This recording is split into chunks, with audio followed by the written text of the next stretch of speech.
చెప్పుకుంటూ పోతే చాలా ఉంది. ముఖ్యంగా మనందరం మన కళ్ళ ముందు నిన్న ఆకుల శృతి చనిపోయింది, అంతకుముందు అనూష చనిపోయింది. అనూష చేసిన తప్పేంటంటే ఆమె పనిచేస్తున్న సంస్థలో ఒక ఐఏఎస్ కోచింగ్ సెంటర్ లో అమ్మాయి జాబ్ చేస్తుంది, పార్ట్ టైం జాబ్.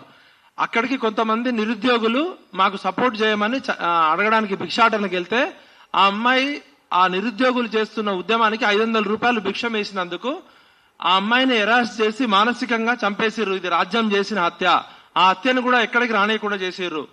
తెలంగాణ వచ్చినాక ఆత్మహత్యలు ఉండవని చెప్పారు కదా, మరి 14 నెలల ప్రజాపాలనలో ముఖ్యమంత్రి ఆత్మహత్యలు ఉండవని చెప్పారు కదా, మరి 14 నెలల ప్రజాపాలనలో ముఖ్యమంత్రి రేవంత్ రెడ్డి గారు 14 సెకండ్ల సమయం కూడా సిగ్గుగా నిన్నగాక మొన్న అలహాబాద్ కోర్టులో నోట్ల కట్టలతో దొరికిన జడ్జిలు, అవునా కాదా?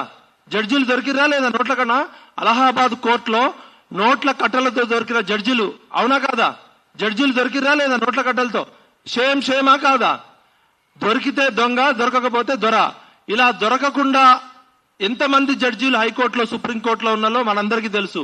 ఇదే గ్రూప్ 1 కేసు విషయంలో 32 కేసులు వేసిరు పిల్లలు, చందాలు వేసుకొని 20-30 లక్షలు ఖర్చు పెట్టి. ఏ కేసు విషయంలో కూడా పిల్లలు తప్పు అని చెప్పలే, ఏ కేసు విషయంలో కూడా గవర్నమెంట్ రైట్ అని చెప్పలే. మీరు 6 నెలలు లేటుగా వచ్చిర్రు అని చెప్పారు.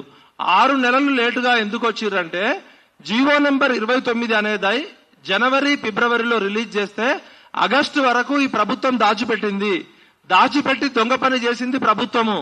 నిరుద్యోగులు ఆర్టీఐ ద్వారా వేయడం ద్వారా అప్పుడు 6 నెలల తర్వాత జీవో నెంబర్ 29 బయటకు వచ్చింది.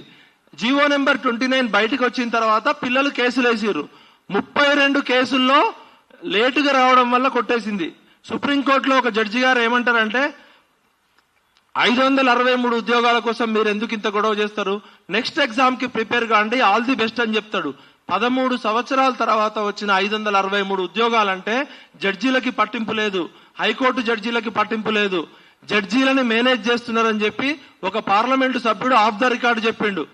సంక్రాంతి హాలిడేస్ కి ఫారెన్ టూర్లకు వెళ్లిన జడ్జీల వివరాలు సంవత్సరాల నుంచి ఒక పరీక్ష కూడా నిర్వహించలేని ప్రభుత్వం, గత ప్రభుత్వం పేపర్లు లీక్ చేసింది. బయోమెట్రిక్ పేరుతో పిల్లల్ని ఆగం చేసి అదే రాకేష్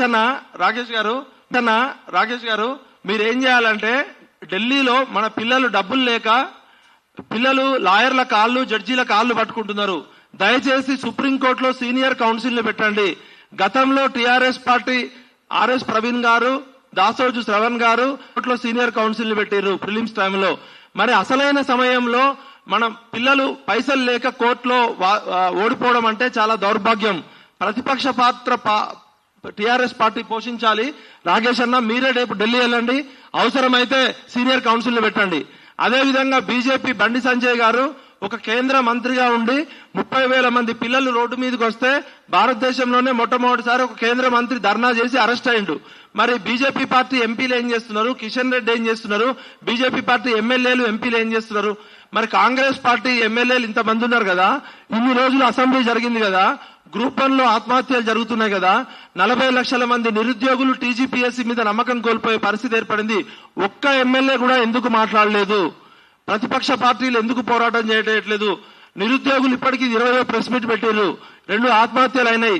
దయచేసి 40 లక్షల మంది నిరుద్యోగులు రోడ్ల మీదకి రాకముందే, వ్యవస్థల మీద నమ్మకం కోల్పోకముందే, ఇంతవరకు బుర్రా వెంకటేశం గారు మన పిల్లలు ఎవరికి అపాయింట్మెంట్ ఇవ్వట్లేదు, ముఖ్యమంత్రి కార్యాలయం పట్టించుకోవట్లేదు, ట్రాన్స్పరెన్సీ లేదు, అకౌంటబిలిటీ లేదు, యూపీఎస్సీ ప్రమాణాలు లేవు. హాల్ టికెట్ అంటేనే ఒక కోడ్ కదా, కోడ్ కి బార్ కోడ్ ఇస్తే సరిపోద్ది కదా. ఈ 21,000 మందిలో 563 అక్రమంగా చాలా మందికి ఉద్యోగాలు వచ్చాయని ఆరోపణలు వస్తున్నాయి. మరి ఎందుకు మీరు ఈ విచారణ చేయట్లేదు? మీరు మా ప్రశ్నలకి సమాధానాలన్నా చెప్పండి, మేము చెప్తున్న వాటిని తప్పన్నా ప్రూవ్ చేయండి. లేకపోతే మేము చేసిన ఆరోపణలన్నిటికీ మీరు బాధ్యులే. మిస్టర్ రేవంత్ రెడ్డి ఖబర్దార్. 40 లక్షల మంది నిరుద్యోగులు రోడ్డు మీదకి వస్తే నీ మిలిటరీ కాపాడలేదు, నీ ఆర్మీ కాపాడలేదు, విద్యాశాఖ మంత్రి లేడు. 40,000 కోట్ల రూపాయల సెంట్రల్ యూనివర్సిటీ భూములు మింగుతున్న భూబకాసురులు ఎవరు? నీకు భూములు ఎక్కడ దొరకలేదా? సెంట్రల్ యూనివర్సిటీలోనే దొరికినాయా? మేము ఈ సమస్య పరిష్కరించడానికి ఉన్నాం. మేము రాజకీయ పార్టీ లాగా మీ మీద దుమ్మెత్తిపోయట్లే. మిస్టర్ బుర్రా వెంకటేశం డెమోక్రసీలో డిబేట్, డిస్కషన్, డైలాగ్ ఉంటది. మీరు మాకు ఇమీడియట్ గా అపాయింట్మెంట్ ఇవ్వండి, మేము ఆల్ పార్టీ లీడర్స్ వచ్చి కలుస్తాం. రాకేష్ అన్న మీరు ఇనిషియేటివ్ తీసుకోండి, సుప్రీంకోర్టులో మన పిల్లలకి డబ్బులు లేవు, సీనియర్ కౌన్సిల్ పెట్టండి.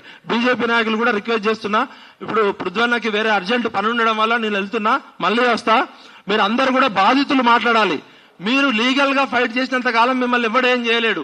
మీరు ఇల్లీగల్ గా ఫైట్ చేస్తేనే మీ మీద కేసులు పెడతారు. మీకోసం కొట్లాడడానికి మేమంతా ఉన్నాం. మీరు ఆవాజ్ దో హమ్ ఏక్ హై. మీరు మీ బాధలు మీరు చెప్పకపోతే లీగల్ గా మీరు గ్రూప్ 1 ఆఫీసర్ కూడా పనికిరారు. జో డర్ గయా ఓ మర్ గయా.